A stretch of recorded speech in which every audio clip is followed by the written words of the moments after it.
Φίλες και φίλοι, την προηγούμενη Κυριακή δείξατε την προτίμησή σας για το ποιος θέλετε να είναι ο επόμενος Περιφερειάρχης και η επόμενη Περιφερειακή Αρχή στη Δυτική Μακεδονία.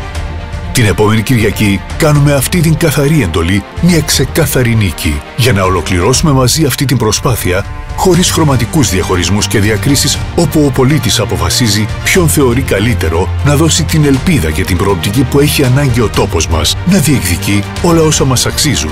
Θέσεις εργασίας, βελτίωση της καθημερινότητας, ανάπτυξη παντού. Λέμε σε όλους τους πολίτες της Δυτικής Μακεδονίας, είτε μας ψήφισαν την πρώτη Κυριακή είτε όχι, να έρθουν κοντά μας. Για εμάς δεν υπάρχουν διακρίσεις, όλοι μαζί μπορούμε να συνδιαμορφώσουμε το μέλλον και την προοπτική του τόπου μας. Ένα μέλλον που έρχεται με ορμή. Αυτό το ταξίδι το ξεκινήσαμε μαζί και θα το ολοκληρώσουμε μαζί. Γιατί στόχος μας είναι να αγωνιστούμε όλοι μαζί για την ανάπτυξη του τόπου μας. Την επόμενη Κυριακή καλούμε τον κάθε πολίτη να συμμετέχει σε αυτή την κοινή οραματική προσπάθεια για την αναγέννηση της Δυτικής Μακεδονίας, στηρίζοντας τον ανεξάρτητο συνδυασμό Συμμαχία για την Ανάπτυξη με υποψήφιο Περιφερειάρχη, τον Γιώργο Αμανατίδη.